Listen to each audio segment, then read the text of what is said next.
Software developer කෙනෙක්ට New Zealand වල මොන වගේ ලයිෆ් ස්ටයිල් එකක්ද තියෙන්නේ?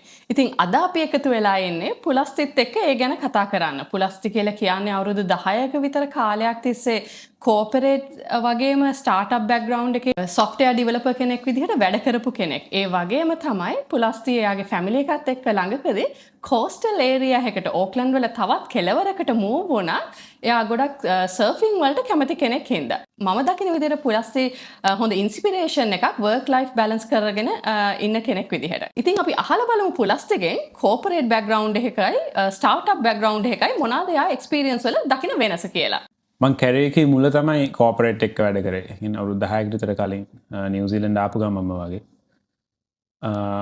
කෝපරේට් ජොබ් එකක් හරිම ස්ටේබල්. ඒ කියන්නේ ඒ ජොබ් එකේ මම හිටියා නම් මට අද වෙනකොටත් ඒ ජොබ් එක දෙනවා ෂුවර් එකටම. ඒ වගේම ඉන්කම් එකත් not too bad. වැඩ ගොඩක් වෙලාවට එකම වගේ වැඩ තමයි හැමදාම කරන්න තියෙන්නේ. ඒකින්ද ලොකු ස්ට්‍රෙස් එකකුත් නැහැ. චිල් එකේ ජොබ් එක කරගෙන ඉන්න පුළුවන් ගොඩක් වෙලාවට කෝපරේට් එකේ. ඒකේ අනිත් පැත්තකුත් තියෙනවා. කෝපරේට් එකක සාමාන්‍යයෙන් වැඩ කරනවට වඩා පොලිටික්ස්. පොලිටික්ස් ප්ලේ කරන්න එනවා. මේකට මම එච්චරම කැමති නැහැ. අනිත් පැත්ත තමයි එකම වැඩේ වගේ වැඩ තියෙන හින්දා ලොකු growth එකක් නැහැ කෝපරේට් එක මට පේන විදිහට. ඒක වැඩ ඉන්ට්‍රස්ටිං නුත් නැති වෙන්න පුළුවන්. කෝපරේට් එකේ මම අවුරුදු 1.5ක් විතර වැඩ කරා. එදා ඉඳලා මම කරේ ස්ටාර්ට්අප්ස්. ස්ටාර්ට්අප්ස් මං හිතන්නේ 6ක වගේ මම වැඩ කරලා තියෙනවා ඊට පස්සේ. ස්ටාර්ට්අප් එකක් හරිම ස්ට්‍රෙස්ෆුල්. ගොඩක් ස්ටාර්ට්අප්ස්. මොකද ලිමිටඩ් මිනිත්සු ප්‍රමාණයක් ඉන්නේ, ලිමිටඩ් ෆන්ඩින් තියෙන්නේ, ලිමිටඩ් කාලයක් තියෙන්නේ ගොඩක් දේවල් කරගන්න. ඒ වගේම එක ජොබ් එකක් නෙමෙයි වැඩ කරන්න තියෙන්නේ. කෝපරේට් එකේ වැඩ කරනවා නම් ඉන්ජිනියර් කෙනෙක් නම් ඉන්ජිනියර් කෙනෙක්. ඒ වුණාට ස්ටාර්ට්අප් එකක ඔයා ඩිසයින් කරන්න ඕනේ, ඉන්ජිනියරින් කරන්න ඕනේ, රික්වයර්මන්ට්ස් ගැදර් කරන්න ඕනේ, ක්ලයන්ට්ස්ලා හම්බෙන්න ඕනේ. මම ස්ටාර්ට්අප් එකේ ටීම් එකට උයලක් තියෙනවා සමහර වෙලාවට. ඒ වගේ ගොඩක් දේවල් කරන්න වෙනවා ස්ටාර්ට්අප් එක රෝල් එකක් නෙමෙයි කරන්න තියෙන්නේ. හැබැයි ඒ වගේම වැඩ ඉන්ට්‍රස්ටිං. මොකද ලොකු වෙරයිටි එකක් හම්බ වෙනවා වැඩ. ඩේටාබේස් විතරක් නෙමෙයි කරන්න තියෙන්නේ, UI කරන්න තියෙනවා, සිස්ටම්ස් ඇඩ්මින් කරන්න තියෙනවා, ඉන්ෆ්‍රාස්ට්‍රක්චර් කරන්න තියෙනවා. ඔයාට ගොඩක් දේවල් කරන්න හම්බ වෙනවා ස්ටාර්ට්අප් එක වැඩ කරාම. ඒකින්ද කරියර් growth එක, knowledge growth එක හොඳටම තියෙනවා. ඒකේ නෙගටිව් එක තමයි ස්ටාර්ට්අප් එක කෝපරේට් ජොබ් එක තරම් ස්ටේබල් නෑ. අද තියෙන ජොබ් එක මාස 2-3කින් නැති වෙන්න පුළුවන්. හැබැයි ඒ ගන්න රිස්ක් එකට යූෂුවලි ඔයාට වැඩිපුර ගෙවනවා කෝපරේට් එකට වඩා. දෙපැත්තක් තියෙනවා, එකක් හොඳයි එකක් නරකයි කියන්න බෑ. තමන්ගේ ප්‍රිෆරන්ස් එක තමයි. end of the day මම හිතන්නේ මැටර් වෙන්නේ ඔයාට මොනවද ඕනේ, ඔයා එන්ජොයි කරන්නේ මොකද්ද කියන එක. මම එන්ජොයි කරනවා සාමාන්‍යයෙන් අලුතෙන් ඉගෙන ගන්න එක, පොඩි ඉන්ට්‍රස්ටිං වැඩ තියෙන එක. ඒක මම හිතනවා රිස්ක් එකට වර්ත් කියලා. මගේ රිවෝඩ් එක තමයි මට ඉගෙන ගන්න හම්බෙන එක. කෝපරේට් එකක අනිත් පැත්ත තියෙනවා ස්ට්‍රෙස් එක අඩුයි, ගොඩක් අඩුයි. ඒකින්ද ස්ට්‍රෙස් නොවි ෆැමිලි එකත් එක්ක චිල් එකේ ඉන්න කැමති නම් කෝපරේට් එකත් not too bad. For an example 2023 මම වැඩ කරේ වෙද්දී ක්‍රිප්ටෝ බිස්නස් එකකට ක්‍රිප්ටෝ මාකට් එක ක්‍රෑෂ් වුණා. ක්‍රිප්ටෝ ස්ටාර්ට්අප් එකක් අවුරුද්ද මුල ඒ ජොබ් එක නැති වුණා එකපාරට. මාසෙක වගේ තමයි නෝටිස් එකක් හම්බුනේ. ඒ ගමන්ම ආයෙ ජොබ් එකක් පටන් ගත්තා සිඩ්නි වල ක්‍රිප්ටෝ බිස්නස් එකට. ඕක මාසයක් විතර කරගෙන යද්දි මගේ යාළුවෙක් කතා කරා එයාලුවෙන් ස්ටාර්ට්අප් එකක් පටන් ගන්නවා කම්පියුටර් ගේම්ස් හදන්න කියලා. පන්නේ මම ගිහිල්ලා ඒකට වැඩ කරන්න ගත්තා. ඩිසෙම්බර්දී ඒ ජොබ් එකක් නැතුණා. ඒ කියන්නේ 2023 ජොබ්ස් 3ක් මාරු කරන්න වුණා. ස්ට්‍රෙස්ෆුල්. ඒ ස්ට්‍රෙස් එකත් එක්ක අනිත් පැත්තේ ගොඩක් දේවල් ඉගෙන ගත්තා ඒ මාස 12. ලංකාවේ ඉඳලා නිව්සීලන්ඩ් එන කෙනෙක්ට ඔයා දකින විදිහට මොකද්ද තියෙන ලොකුම කල්චරල් ෂොක් එක? මෙහෙට ආවට පස්සේ පළවෙනි වීක් එකේම පළවෙනි දවසේ මේගොල්ලෝ වෙලාවට වැඩ කරලා ගෙදර යනවා. 4:00ට වැඩ ඉවර වුණා ගෙදර ගියා. ලංකාවෙද්දි කවදාවත් මම වෙලාවට ගෙදර ගිහිල්ලා තිබුණේ නැහැ. ඊට පස්සේ ෆ්‍රයිඩේ 2:00 වෙද්දි කට්ටිය මේකක් ඕපන් කරලා වැඩ නතර කරලා ඒගොල්ලෝගේ සෝෂලයිස් වෙනවා. ටික කාලයක් ඇත්තටම ගියා ඒකට ඇඩ්ජස්ට් වෙන්න. ඒ කියන්නේ මම අනිත් අය වැඩ ඉවර කරාට මට වැඩ ඉවර කරන්න මට තේරුන්නේ නැහැ. මාස 2ක් ඇද්දි ඇඩ්ජස්ට් වෙනවා. on a serious note ලොකු කල්චරල් ඩිෆරන්ස් එකක් තමයි මෙහේ රිලේෂන්ෂිප්ස් ඇක්ටිව්ලි මැනේජ් කරන්න උනා. මොකද ගොඩක් ඉන්ටර්නල් පොලිටික්ස් තිබ්බා මම මුලින්ම වැඩ කරපු තැන. ඒකයි මෙහෙ තමන්ගේ නෙට්වර්ක එක මාර විදිහට මැට වෙනවා කරිය එකට ඒහින්ද කොන්ශස් එෆටයක් දෙන්න වුණා හැමතිස්ස මේ රිලේෂන්ශිප්ස් මේන්ටේන් කරන්න අංකාව වැඩ කරද්දි කල්චරලි වැඩ කරන තැන සාමාන්‍ය නිකම් අපිට යාලු හම්බෙනවා මෙහෙදී ඒක එච්චර ගිවන් නෑ එකන අපි හැමතිස්සම එෆට් එකක් දාන්න ඕනේ රිලේෂන්ශිප් එක මේන්ටේන් කරන්න ඒ මේන්ටේන් කරපු රිලේෂන්ශිප්ස් තමයි පස්සේ අවුරුදු ගානකට පස්සේ ඔපචනිටස් වෙන්නේ එකින්ද අපි ඒක ගිවන්න එකක් විදිහට ගන්නතුව එෆර්ට් එකක් දෙන එක මං දන්න ලොකුවට වටිනා කරේක මුලදී වුණත්. තාමත් නිව්සීලන්ඩ් වල එන කෙනෙක්ට software developer කෙනෙක් විදිහට හොඳ opportunities තියෙනවද? එහෙම නැත්නම් ඔයා හිතන විදිහට යුරෝප් වලට, ඕස්ට්‍රේලියා වලට, ඩුබායි වලට යන කෙනෙක්ට developer කෙනෙක් විදිහට more opportunities තියෙනවද? නිව්සීලන්ඩ් වල opportunities තියෙනවා. ඒත් කම්පෙයාර් කරද්දී ඩුබායි, ඕස්ට්‍රේලියා, US ඒ opportunities වෙනස්. ඒක තමන්ට ඕනේ මොකද්ද? තමන්ගේ priorities මොනවද කියන එක මත තමයි මම හිතන්නේ depend වෙන්නේ. ඩුබායි ගියා කියන්නේ ඉතින් වැඩ තමයි. මම කියන්නේ අපේ ඔෆිස් එකක් තියෙන ඩුබායි වල. නිව්සීලන්ඩ් ඒ මම ඩුබායි යන්නේ යන්න වෙනවට. ඒ වුණාට ඉතින් ඩුබායි වල හොඳට ගෙවනවා. ඒක ඇත්තටම තමන්ට මොකද්ද මැටර් වෙන්නේ කියන එක මත තමයි depend වෙන්නේ. නිව්සීලන්ඩ් ආව නම් හොඳ family life එක maintain කරලා okay pay එකක් අරගෙන ටිකක් stress free ඉන්න පුළුවන්.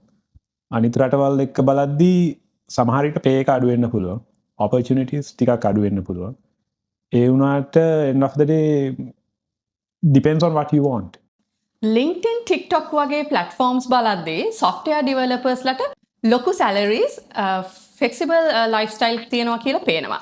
ඉතින් ඇත්තටම real life එකේ එහෙමද? මම TikTok එකේ නෑ ඒකෙන්ද මම ඒක ගැන කියන්න දන්නේ නෑ salaries ඉතින් range එකක් ඒක depend වෙන්නේ again it depends on what you want and what you've done salary එකමද මැටර් වෙන්නේ කියන එක තමයි හිතන්න ඕනේ ලොකු salaries ගන්න පුළුවන් ලොකු salaries කියන්නේ ගොඩක් stress සාමාන්‍යයෙන් ලොකු risk එකක් ගන්න වෙනවා ගොඩක් experience නුත් ඕනේ software developer කෙනෙක්ට සාමාන්‍යයෙන් මොන level එකක හිටියත් comfortable salary එකක් හම්බ වෙනවා can't deny that A Range එකේ ඔයා කොතනද ඉන්නේ කියන එක මැටර් වෙන්නේ ඔයාගේ එෆර්ට් එකයි ඔයා කොච්චර රිස්ක් එකක් ගන්න කැමතිද කියන එකයි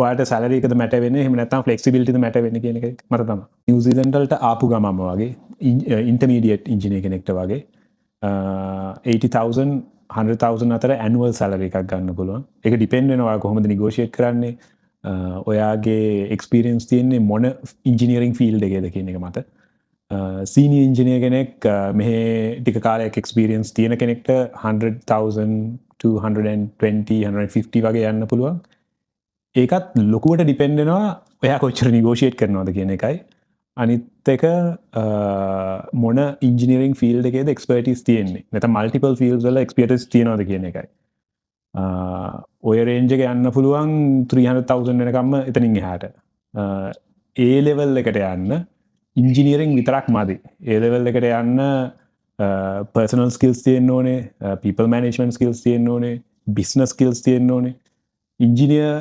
කෙනෙක්ගෙන් එහාට යන්න පුළුවන් කෙනෙක්ට තව හැබැයි රිස්ක් එකක් ගන්න වෙනවා එහාට යන්න පුළුවන් කෙනෙක්ට 300,500,000 උනත් යන්න පුළුවන් ඔයාගේ එක්ස්පීරියන්ස් එක අනුව ශ්‍රී ලංකන් ඩෙවලපර් කෙනෙක්ගේ ස්ට්‍රෝංගස්ට් ස්කිල් සෙට් එක මොකක්ද? ඉන්ජිනියර්ස්ලාට විතරක් නෙමෙයි නිව්සීලන්ඩ් වෙන ඕන කෙනෙක්ට ලංකාවේ ඉඳලා මම හිතන්නේ ස්ට්‍රෝංගස්ට් ස්කිල් එක අපිට ලංකාවේ ලයිෆ් එක මීට වඩා ටිකක් රෆ්.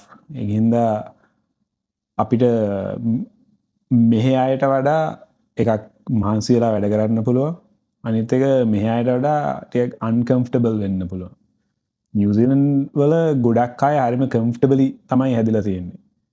එතකොට වැඩිපුර වෙලා ටිකක් වැඩ කරන්න. එහෙම නැත්නම් මොනවා හරි අමාරු දෙයක් කරන්න.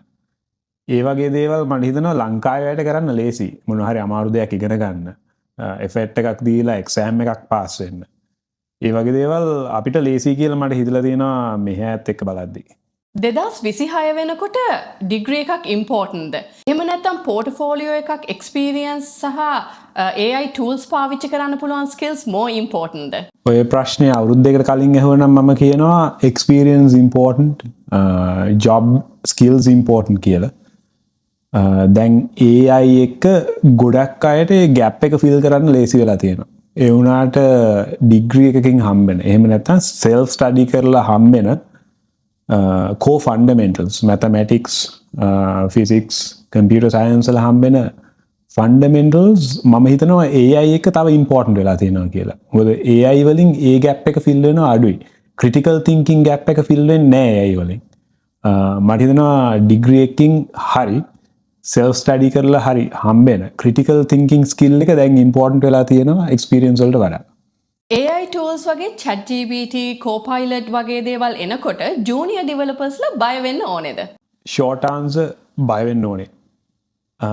But there's a long answer. AI අපි කරිය එක පටන් ගද්දි අපිට අලුතෙන් දෙයක් ඉගෙන ගන්න අපිට එක්ස්පීරියන්ස් වල ඩිපෙන්ඩ් වෙන්න අපිට ගොඩක් වෙලාවට සීනියර්ස්ලා මත තමයි ඩිපෙන්ඩ් වෙන්නේ. AI එකක් ගොඩක් වෙලාවට Claude, ChatGPT වගේ AI එකක් සාමාන්‍යයෙන් average engineer කෙනෙක් තරම් හොඳයි. ජූනියර් කෙනෙක් විදිහට AI එකක් කියන්නේ ඔයාට ඉගෙන ගන්න පුළුවන් හොඳ tool එකක්. හැබැයි ඔයා AI එකෙන් ඔයා ඉගෙන ගන්න එක රිප්ලේස් කරොත් AI එකෙන් ඔයාව රීප්ලේස් කරගත්තොත් එතන තමයි වරදින්නේ. AI එකෙන් ඉගෙන ගත්තට කමක් නැහැ. AI එකට ඩිපෙන්ඩ් වෙන්න යන්න එපා. ඒකෙන් ඉගෙනගෙන ඔයා AI එකට වඩා හොඳ වෙන්න බලන්න. මොකද මම හිතන්නේ ගොඩ කාලයකට AI එකක් ඇවරේජ් එකකට වඩා හොඳ වෙයි කියලා. නිව්සීලන්ඩ් වල ෆස්ට් සොෆ්ට්වෙයාර් ජොබ් එක ගන්න එකේ අමාරුම පාර්ට් එක මොකද්ද? ස්පෙෂලි නිව්සීලන්ඩ් එක්ස්පීරියන්ස් නැති කෙනෙක්ට. මේක ජොබ් එකයි ටීම් එකයි මත ඩිපෙන්ඩ් වෙනවා. සමහර ටීම්ස් තියෙනවා ගොඩක් ඉවිස්ලා ඉන්නේ. එතකොට ඒගොල්ලෝ බලන්න පුළුවන් කොච්චර කල්චරල් ෆිට් එකක් තියෙනවද කියලා. එයාගේ ඒගොල්ලෝගේ ටීම් එකට ජොයින් වෙනයි. ස්ටාර්ට්අප්ස් වලට ඒක ගොඩක් මැටර් වෙනවා. මොකද ටික දෙනා ඉන්නේ. තව එක්කෙනෙක්ව ගනිද්දි ගොඩක් වෙලාවට කන්සිඩර් කරනවා කල්චරලි මේ ටීම් එකට කොච්චරක් කල්චර් ෆිට් එකක් තියෙනවද කියලා. කෝපරේට් එක්ක වගේ නම් ලොකුම චැලෙන්ජ් එක තියෙන්නේ ඒගොල්ලන්ට ප්‍රූව් කරන එක ඔයා ඒ රෝල් එකට හොඳ ෆිට් එකක් කියලා. හැබැයි මම හිතනවා කෝපරේට් ජොබ් එකක් ආපු ගමන් ගන්න එක ලේසි. මොකද ඒගොල්ලෝ කල්චර් ෆිට් එහෙම නැත්නම් ඔයාට නිව්සීලන්ඩ් එක්ස්පීරියන්ස් තියෙනවද කියන එක ලොකුවට හිතන්නේ නැති වෙන්න ඉඩ තියෙනවා. සොෆ්ට්වෙයාර් ඩෙවලොපර් කෙනෙක් ඔන්ටර්ප්‍රිනර් කෙනෙක් වෙද්දි එහෙම නැත්නම් ෆවුන්ඩර් කෙනෙක් වෙද්දි මයින්ඩ්සෙට් එක කොහොම වෙනස් වෙන්න ඕනේද? හොඳ ඩිවලොපර් කෙනෙක්ගේ එක ස්කිල් එකක් තමයි එයා ප්‍රොඩක්ට් එක ඕන් කරනවා. ප්‍රොඩක්ට් ඕනර්ෂිප් එකත් එක්ක එයා ටීම් එකේ ලොකු ඉන්ෆ්ලුවන්ස් එකක් කරනවා. එයාට ලොකු ඔටෝනොමි එකක් තියෙනවා ඒකත් එක්ක. හොඳ ඩිවලොපර් කෙනෙක් කියන්නේ මම හිතන්නේ හොඳ බිස්නස් ඕනර් කෙනෙක්. මොකද එයා ඒ ස්කිල්ස් ටික ඩිවලොප් කරනවා එයා ඩිවලොපර් කෙනෙක් වෙලා ඉඳිද්දිම ප්‍රොඩක්ට් එකක් ඕන් නොකර ලොකු ඔටෝනොමි එකක් ටීම් එකේ මැනේජ් නොකර හොඳ ඩිවලොපර් කෙනෙක් වෙන්න අමාරුයි මේ දවස්වල. මම හිතන්නේ එතන ලොකු ගැප් එකක් නැහැ හොඳ ඩිවලොපර් කෙනෙක්ගේ ෆවුන්ඩර් කෙනෙක්ගේ හරි බිස්නස් ඕනර් කෙනෙක්ගේ. සොෆ්ට්වෙයාර් ඩෙවලොපර් කෙනෙක් වෙන්න හිතන ස්ටුඩන්ට් කෙනෙක්ට පුලස්විත දෙන්න තියෙන හොඳම ඇඩ්වයිස් එක මොකක්ද? සොෆ්ට්වෙයාර් ඩෙවලොප්මන්ට් කියන්නේ ගොඩක් ලොකු ෆීල්ඩ් එකක්. සොෆ්ට්වෙයාර් ඩෙවලොපර් කියලා අපි කිව්වට ඒ ෆීල්ඩ් එක ඇතුලේ ගොඩක් තියෙනවා සබ් ඩිසිප්ලින්ස්. මට පර්සනලි හෙල්ප් වෙච්ච ලොකුම දේ තමයි මං කැමති දේ මං හොයාගත්තා. කැමති දෙයක් තමන්ට පැෂන් එකක් තියෙන. කැමති දෙයක් කරන එක හරිම ලේසි. ඒක ඉගෙන ගන්න ඒ කරේ එක ඉස්සරහට යන්න තමන් කැමති දේ කරන එක තමයි මං හිතන්නේ හොඳම වැඩේ. ඒ කැමති දේ හොයාගන්න මුලදීම.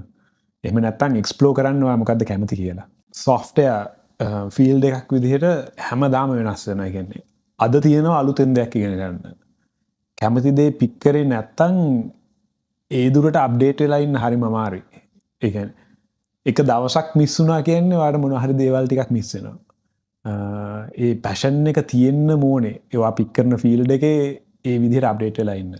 ඕන් බිස්නස් එකක් රන් කරන කෙනෙක් විදිහට ෆැමිලි ලයිෆ් එකයි වර්ක් ලයිෆ් එකයි බැලන්ස් කරගන්න කොච්චර අමාරුද? ස්පෙෂලි සොෆ්ට්වෙයාර් ඉන්ඩස්ට්‍රි එකේ ඩෙඩ්ලයින්ස්, ක්ලයන්ට්ස් ස්ට්‍රෙස් එක හොඳ හස්බන්ඩ් කෙනෙක්, හොඳ ෆාදර් ෆිගර් එකක්, හොඳ බිස්නස් ඕනර් කෙනෙක් විදිහට මේ දේවල් මැනේජ් කරගන්න ඔයාට මොනවාද හෙල්ප් වුණ දේවල්? ඒක අමාරු ප්‍රශ්නයක්. ස්ටාර්ට්අප් එකක් රන් කරන ගමන් ෆැමිලි එකක් මේන්ටේන් කරන ගමන් හැමදේම කරන්න බෑ. ඔයාට thoughtful compromises කරන්න වෙනවා. ස්ටාර්ට්අප් එකට කලින් ෆැමිලි එකක් පටන් ගන්න කලින් ලයිෆ් එකත් එක්ක බලද්දි මම සතියට 4 පාරක් සර්ෆ් කරා. කම්පියුටර් ගේම්ස් ගැහුවා. යාළුවෙක් එළියට ගියා. වීකෙන්ඩ් එකේ බිව්වා. ඔය හැමදේම කරන්න තියාගත්තොත් මොනවත් කරන්න බෑ කම්ප්‍රමයිසස් කරන්න වෙනවා ඒ ජීවිතය හැටි මර්තයෙන් විදියට එතකොට සර්ෆ් කරන්න සතිකට එක පාරක් සර්ෆ් කරනවා ලෙඩ වෙන්න බෑ you have to be healthy ඒකින්ද හොඳට කන්න ඕනේ එක්සයිස් කරන්න ඕනේ වෙලාවට නිදාගන්න ඕනේ මොකද එක දවසක් ලෙඩ වෙනවා කියන්නේ ලොකු ලොස් එකක් ඒ වගේම ෆැමිලියකට වෙලාව තියන්නත් ඕනේ ඒ කියන්නේ එලියට යන වෙලාවල් යාළුවෙක් ස්පෙන්ඩ් කරන වෙලාවල් කම්ප්‍රොමයිස් කරන්න වෙනවා ඒක මට මැට වෙන්නේ මොනවද මේ අද ඒත් තව කෙනෙක්ට වෙන දෙයක් මැට වෙන්න පුළුවන් ඒ කොල්ලෝ ඒ විදිහට කම්ප්‍රොමයිස් කරගත්තනම් මම හිතන්නේ ඒක මේන්ටේන් කරන්න පුළුවන් පුලස්තිවා නිව්සීලන්ඩ් වලට මූව් වෙනකොට ඔයාට ලැබුණු හොඳම ඇඩ්වයිස් එක මොකක්ද? නිව්සීලන්ඩ් ඇවිල්ලා අපි හිටියේ අපි පුංචිමලා ගෙදර. ඒක ලොකු දව්වක් වුණා. නිව්සීලන්ඩ් එන්න කලින් දුන්න ඇඩ්වයිස් එක තමයි ඇවිල්ලා ඕන දෙයක් කරන්න රෙඩි වෙලා ඉන්න කියලා. ටොයිලට් සුද්ධ කරන්න, ටැක්සි එක ඩ්‍රයිව් කරන්න මොකද්ද ජොබ් එක කරන්න වෙනවා. ආවට පස්සේ බෑ කියන්න බෑ. ආවට පස්සේ දුන්න හොඳ ඇඩ්වයිස් එක තමයි සල්ලි හම්බ කරන්න පටන් ගත්තට පස්සේ ප්‍රොපර්ටි එකට සේව් කරන්න කියලා. අපි ඒ කාලේ ප්‍රොපර්ටි එකක් ගත්තාම අවුරුදු 10කින් කොච්චර කැපිටල් ගේන් එකක් තියෙනවද කොච්චර ඉක්විටි එක ඉන්ෆ්ලේට් වෙලා තියෙනවද කියලා එතන බලන්න පුළුවන්. නිව්සීලන්ඩ් ප්‍රොපර්ටි මාකට් එක කියන්නේ කරන්න පුළුවන් හොඳම ඉන්වෙස්ට්මන්ට් එකක්.